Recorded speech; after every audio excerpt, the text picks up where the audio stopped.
मैं धीरे धीरे अपना हाथ नीचे ले गई। मुझे ज़ोरदार करंट लगा। मुझे लगा आर्यन सचमुच अब बच्चा नहीं रहा। माय गॉड, मेरी आंखें फटी की फटी रह गई। कहानी बहुत ही इंटरेस्टिंग और रोमांटिक है दोस्तों। इसे बनाने में बहुत मेहनत लगती है। अगर आप चैनल पर नए हैं तो चैनल को सब्सक्राइब ज़रूर कर लीजिए। मेरा नाम नमिता है। मैं 26 साल की बहुत ही खूबसूरत महिला हूँ। मैं एक हाउसवाइफ हूँ और ग्रेटर नोएडा में 2 BHK के फ्लैट में रहती हूँ। मेरे पति एक MNC में जॉब करते हैं और कंपनी की तरफ से ऑडिटिंग करने के लिए अलग अलग शहरों में जाते रहते हैं। मेरी एक 2 साल की बेटी है। इसके अलावा घर में मेरे सास ससुर हैं। भगवान की दया से पैसों की कोई कमी नहीं है। घर गृहस्थी बहुत अच्छे से चल रहा है। बस जीवन में एक ही कमी है कि मेरे पति कई दिन घर से बाहर रहते हैं। मेरा मायका रायबरेली में है। पिछले महीने की एक सुबह मेरे मायके से मेरी माँ का फ़ोन आया कि आर्यन का एग्ज़ाम है गाज़ियाबाद में। अगर तुम्हें कोई दिक्कत ना हो तो वह तुम्हारे पास ही कुछ दिन रुक जाएगा। मैंने कहा, मम्मी इसमें दिक्कत कैसी? आर्यन मेरे पास आराम से रुक सकता है। मैं बहुत खुश थी कि मायके से कोई आ रहा है। कुछ दिन तो अकेलेपन से निजात मिलेगी। आर्यन के बारे में मैं यहाँ आपको बता दूँ कि वह रायबरेली में मेरे साथ ही स्कूल में पढ़ता था। उसके पापा और मेरे पापा दोनों साथ में ही जॉब करते थे, इसलिए उसके साथ घरेलू संबंध थे। मैं और आर्यन दोनों ही अपने घरों में इकलौते हैं। 12th के बाद मैंने BA में एडमिशन लिया और वो BTech करने मुंबई चला गया। फिर कुछ साल बाद मेरी शादी हो गई। मेरी शादी 4 साल पहले हुई थी। शादी के बाद मैं उससे एक बार ही मिल पाई हूँ। अब पहली बार वो मेरी ससुराल में आ रहा था। मेरे सास ससुर जो कुछ दिन के लिए खाटू श्याम गए थे, उन्हें मैंने फ़ोन करके बताया। वो भी बहुत खुश हुए। बोले, अच्छा है, अब मुझे तुम्हारी चिंता नहीं होगी। अगली सुबह आर्यन आ गया। जैसे ही मैंने दरवाज़ा खोला, मुझे देखते ही आर्यन मुझसे लिपट गया। मैंने कहा, आर्यन तू तो मुझसे भी लंबा हो गया है, लेकिन तेरा बचपना नहीं गया। आर्यन ने मेरी बेटी को गोद में ले लिया। इस बीच मेरी बेटी आर्यन से बहुत घुल मिल गई। आर्यन फ्रेश होने के लिए चला गया। मैंने चाय बनाई और दोनों चाय पीते हुए बातें करने लगे।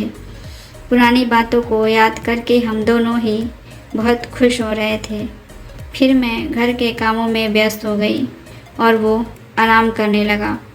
रात को 9 बजे डिनर हम दोनों ने साथ में ही किया और सोने की तैयारी करने लगे।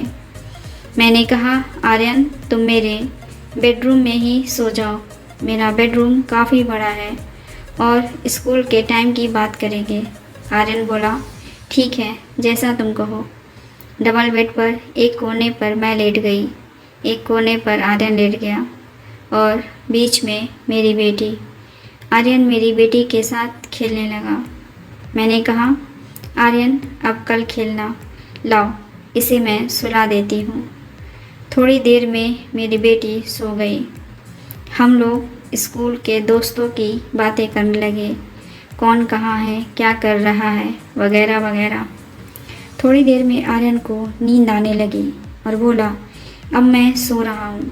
मैंने लाइट बंद कर दी और नाइट लैम्प जला दिया। आर्यन सोते हुए बहुत अच्छा लग रहा था। गोरे गोरे गाल और उसके पतले पतले होंठ, इतना काफ़ी था मुझे भटकाने के लिए। मैंने अपनी बेटी को किनारे किया और आर्यन की बगल में लेटकर उंगलियां बालों में फिराने लगी। शायद वो गहरी नींद में था, इसलिए हिला भी नहीं। मुझे उस पर बहुत प्यार आ रहा था। मेरे हाथ उसके गालों से होते हुए सीने तक पहुंच गए। मैं अपनी उंगलियां छाती पर फिराने लगी। थोड़ी देर बाद मैंने हाथ हटा लिया आर्यन बोल पड़ा, प्लीज़ ऐसे ही करती रहो, अच्छा लग रहा है। मैंने हंसते हुए कहा, बदमाश, मैं तो समझी कि तुम सो रहे हो। आर्यन बोला, सो ही रहा था, पर तुमने जगा दिया। मैं फिर उसकी छाती पर उंगलियां फिराने लगी। मेरे हाथ नीचे बढ़ रहे थे और आर्यन का चेहरा शर्म से लाल हो गया।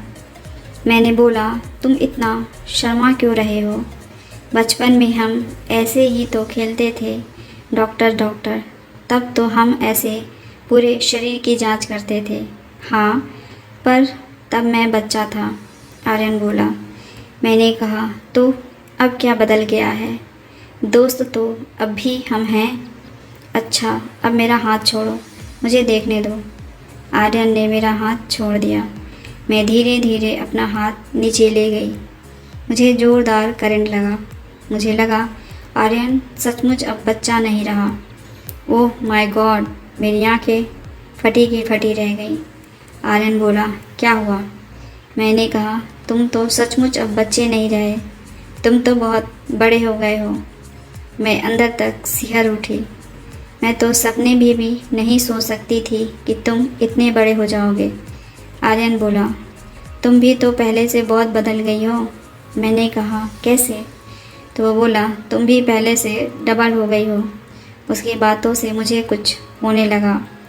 मैं अपना मुंह उसके कान के पास ले गई और बोली, तुम्हारी कोई गर्लफ्रेंड है? तो वो बोला, नहीं।